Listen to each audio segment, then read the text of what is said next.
There's a component within our heating and cooling system which falls into the category of out of sight, out of mind, and that's the ductwork.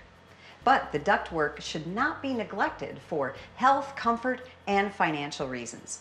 Our friend Rob Wenzel from Novak Heating and Cooling is here with some of his crew to clean the ducts in this house today. Let's go downstairs and meet up with him. So Rob, why is it so important that people keep these ducts clean? Sure. So your duct system is kind of the lungs of your home. That all your airflow is going through your duct system throughout your entire house. So over time, as dust and contaminants build up in that duct system, that's just going to be the air that you're breathing in your house. Your filter catches some of that, but your duct system accumulates a lot over time as well. And if we can get that cleaned out for you, it's just going to create a healthy environment for you to breathe in. Well, I think let's talk about that healthy environment, right? What is the difference between dirty ducts and clean ducts? Yeah, so dirty ductwork is not going to allow the airflow to work properly. It's going to accumulate dirt and stuff over time. Clean ductwork is going to be free of those contaminants for you. It's going to allow that air to flow better. So what can a homeowner expect to see once this process is done? Yeah, so typically people notice a reduction in dust around their home just because we have the ductwork cleaned out so well. It's going to be a little healthier air to breathe as well.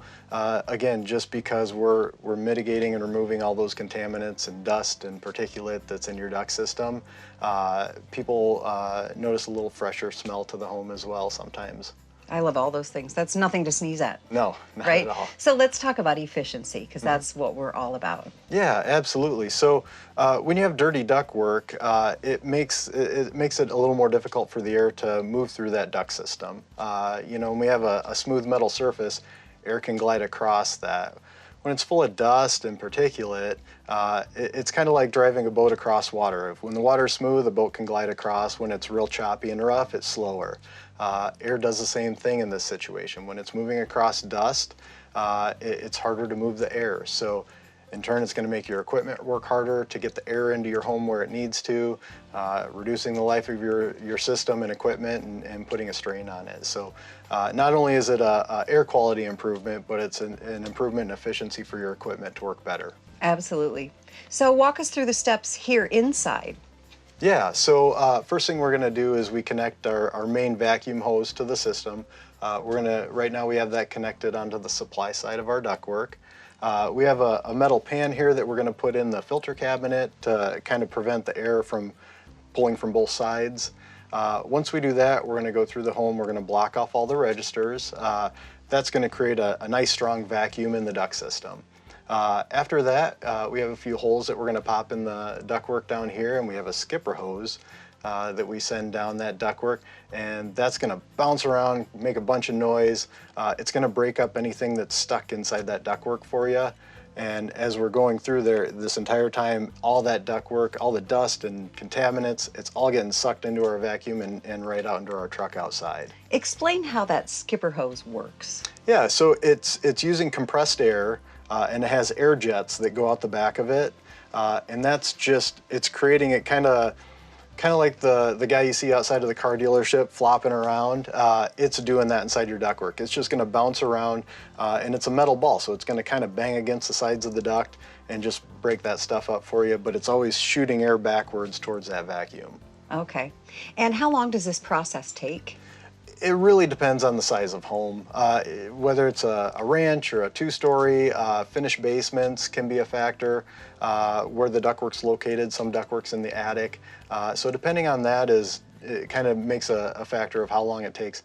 Generally, we see typical duct cleanings take anywhere from 3 to 4 hours, but sometimes a little bit more for larger homes. Well, I think the ductwork here has been done before. How often should a homeowner have it done? It really depends on the home.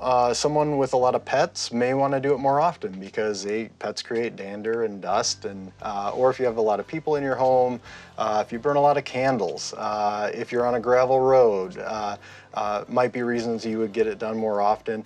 Typically, people do it every few years, but some people do it yearly.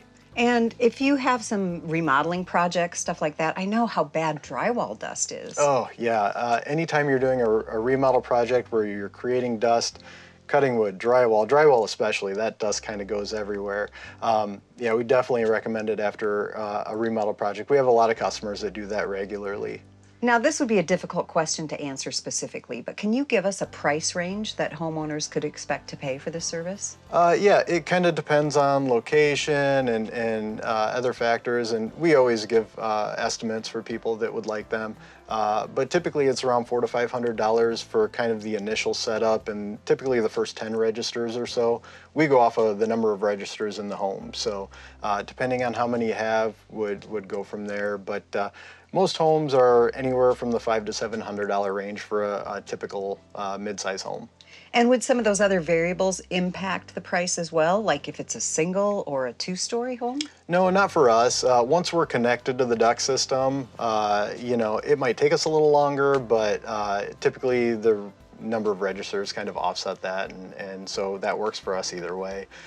But there are additional add-ons that some people like to have, like a dryer vent cleaning while we're there, and that can be an extra cost if they'd like to have that done. Great, and once the truck's there, you could service the whole house. Exactly. Yeah, and when we connect to the duct system, we do the entire home, the whole duct system. We don't do a part of it. Whenever you have this done, you want to make sure to do the entire system. How long does this process take?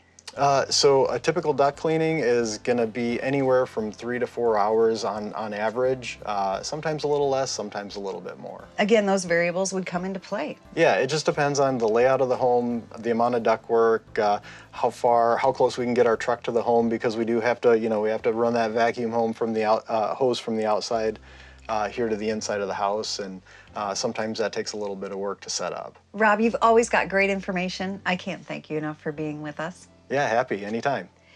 If you'd like more tips on keeping your home energy efficient, visit our website, powerhousetv.com. Efficiency ratings for heating and cooling systems are measured by the Seasonal Energy Efficiency Ratio, or SEER. The higher the SEER, the more efficient the system.